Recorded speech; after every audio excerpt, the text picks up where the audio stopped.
જય શ્રી રામ મિત્રો. 5:30 થઈ ગયા છે અને મેં આવી ગયો છું કસરત કરવા ધાબા પર. અને થોડુંક ગંદુ હતું એટલે નેટ લઈને આવ્યા છું. ધાબા પર થોડુંક ગંદુ હતું એટલે નેટ લઈને આવ્યા છું. તો કરીએ કસરત. હમણાં હાલમાં થોડું અંધારું છે, હમણાં અજવાળું થઈ જશે બરાબર. તો ગાઈસ થોડું ઘણું અજવાળું બી થઈ ગયું છે. આપણે કસરત બી પૂરી થઈ ગઈ છે. હવે આપણે ડાયરેક્ટ નહીં લઈએ, પછી સ્કૂલ માટે બી રેડી થવાનું છે. આપણે સ્કૂલ બી જવું પડશે ને, શું કરીશું?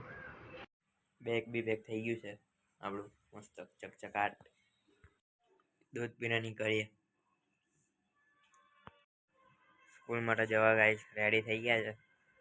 હવે મળીએ ડાયરેક્ટ સ્કૂલ પછી.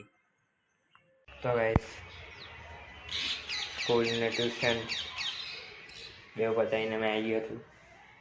હવે જઈએ તબલા ક્લાસ. તબલાની પ્રેક્ટિસ કરવી પડશે, એના વગર નહીં ચાલે. તો જઈએ તબલા ક્લાસથી આવીને પછી તમને મળું.